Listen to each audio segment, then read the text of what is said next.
hippity hoppity. Girls look better in a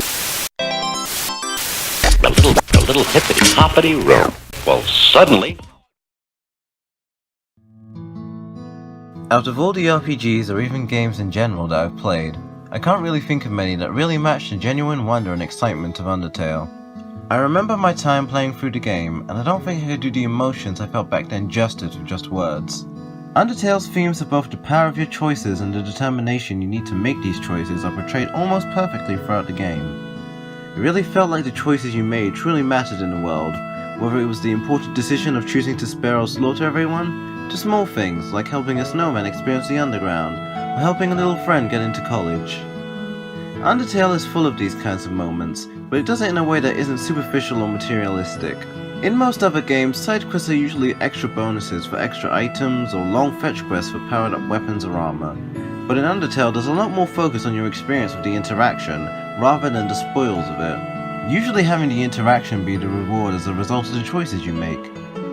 It's very reminiscent of the Sesame Seed side quest in Earthbound, Undertale's biggest inspiration. A short but sweet moment in the game where you just help a long distant couple reconnect with one another. Of course, it's optional, you don't have to do it. And the same goes for all those interactions in Undertale. That's a part of it that really resonates with me. Allow me to go on a brief but personal tangent here. I'm not truly satisfied with myself. To be completely honest, I don't like myself all too much. Sometimes I do bad things, and I end up hating myself or feeling guilty about them. During these moments, I always feel like I could have done things better. Maybe if I did it differently, I wouldn't feel like this. I get told I shouldn't feel this way, but I just can't help myself. I keep telling myself that I have to be better. And at the same time, the world can be relentlessly unfair to people who don't deserve it. I've been through quite a bit of pain in my life, and I honestly don't want anyone to have to go through anything like that. I'm just one person, and I'm no one special, but I want to be able to help people. I like seeing people being happy. It makes me feel happy within myself. I don't have to do these things, but I choose to do them for the experience of it all. And that's really the best part of Undertale, the experience, being able to forge your own path, make friends, and help people out. Each moment has a distinct charm to it, and the characters in the game help make it that much more enjoyable. The ability to act and spare wouldn't have much meaning if the monsters you encountered didn't have distinct personalities or quirks about them. These traits make them that much more fun to encounter, since each has its own unique way to deal with it. Most monsters in other RPGs are just obstacles in your way, with not much to them outside of their outward appearance. Undertale's monsters aren't mindless minions under the rule of an evil king, they're just people. The kinds of monsters you encounter in battle are the same ones you'll meet in towns, homes, and areas throughout the underground.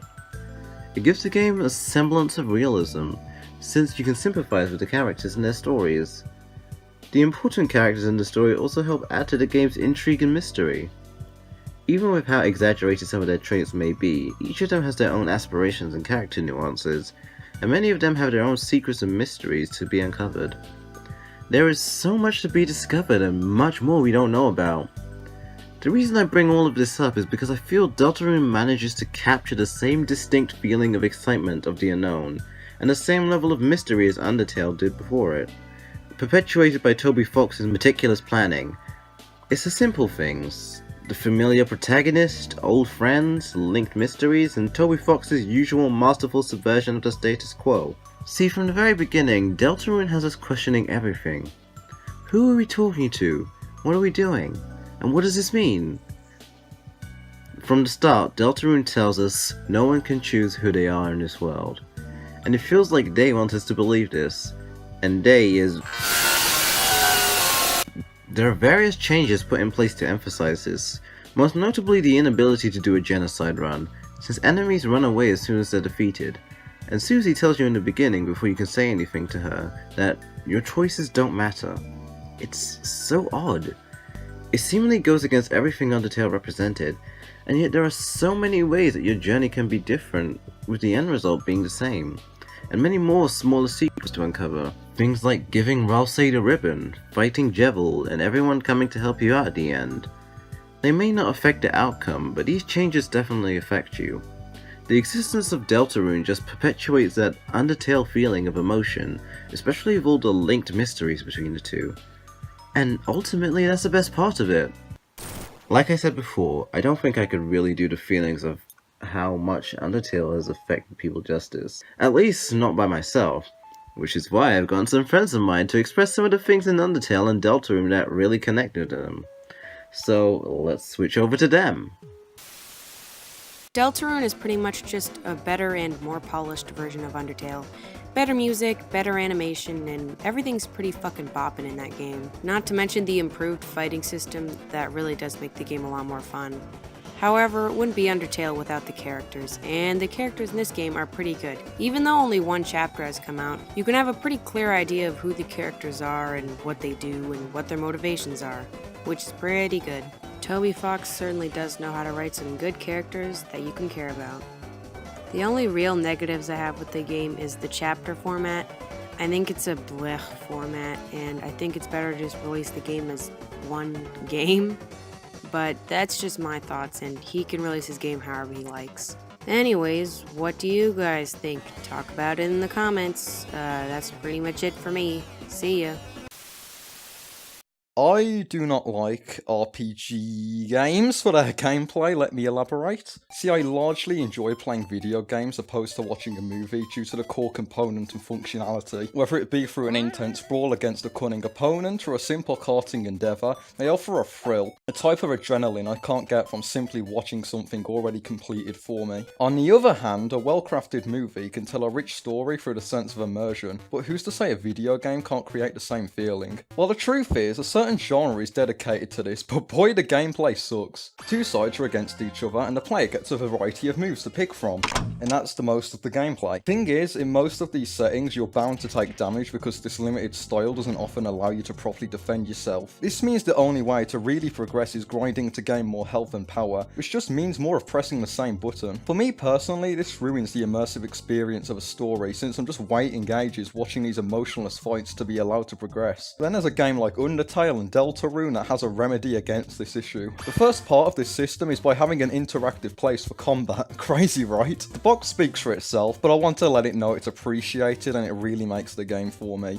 But furthermore, many of the characters' personalities are expressed during battles. The monsters' feelings are expressed to you, their attacks reflect their personality, and as you befriend these monsters, you can clearly see a shift in the battle as they're reluctant to harm you. This creates a unique dynamic where your actions influence the flow of a battle, which is further seen through the lack of change when you don't have the power to influence the feelings of your foes. I think the best part of the battles though are that they all have meaning, and even more so by not actively fighting. Let's assume we're going pacifist. Through your interactions in battle, we get to personally interact and learn about these characters, I'd argue even more so than in the overworld.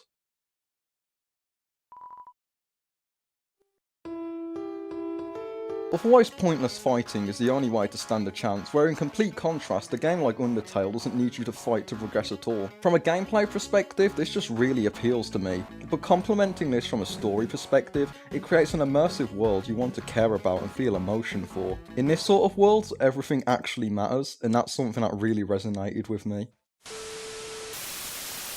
My favorite thing about Undertale, and by extension Deltarune, is the hope it gives me as a creative type. Toby Fox is by far my biggest inspiration, and I want to be able to follow in his footsteps by one day creating something special and finding success with it. And it's not just that the games are successful, it's that they're actually good as well. Fantastic, even. A lot of things get popular with very little effort these days, but Toby clearly put a great deal of care into what he made, and Undertale is proof that if you really put your heart and soul into something, people will care about it. I mean, you know, assuming you also happen to be good at what you do, and you already have a decently sized pre-established fanbase to market the product to so it doesn't get lost in the sea of mediocrity, which is why I'm subjecting myself to the hopeless desperation that is trying to cultivate a successful YouTube channel in 2018. Come subscribe to me before whatever light that's left in my eyes finally fades to a muted shade of jaded despondence. I am f***ing struggling, and this website's monarchs have decided that its users should try to avoid accurately expressing such sentiments with uncensored swear words. But no matter how grim my current situation might feel, Undertale's success story will always serve as the beacon of hope that tells me if I ever manage to climb high enough on everyone's radars and then release a game of my own, I might actually be able to make a name for myself. That although the odds of it being as successful as Undertale are too low to even acknowledge, this world and the people in it still value quality experiences enough to reward those who give it their all. That if I choose to spend every ounce of energy within me to create something precious to me,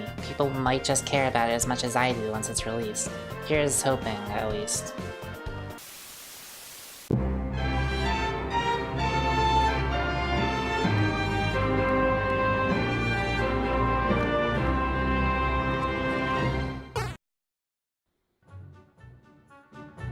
I recently finished Deltarune and Won this song, both games that are inspiring and reminding me that games are, in fact, good and cool.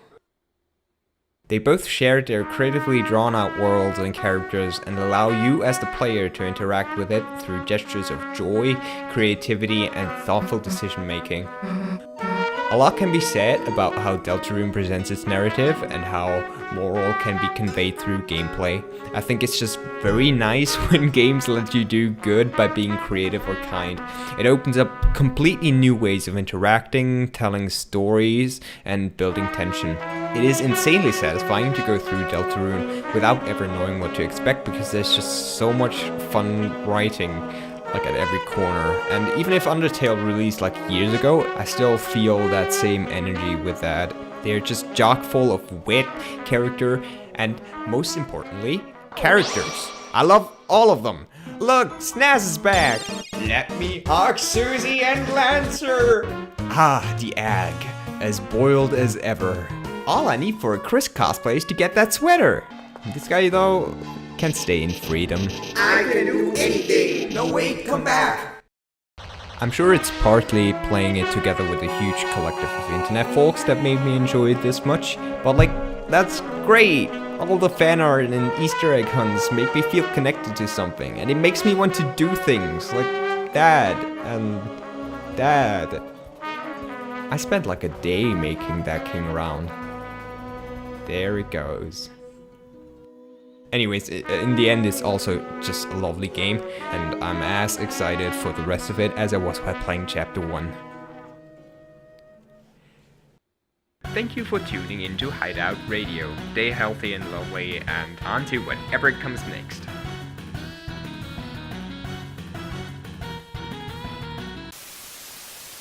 Overall, Deltarune does a really great job of recapturing the feeling of Undertale.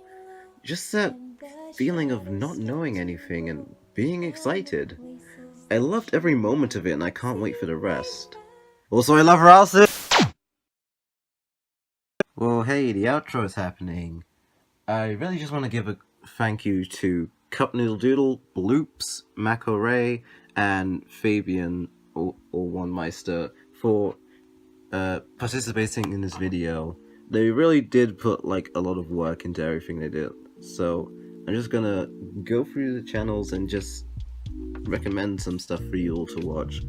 So Cupnoodledoodle, she does speed paints and commentary videos. A recommended video would be Sleepy Kinkyu video where it just kind of just like deconstructs a little bit of controversy going on.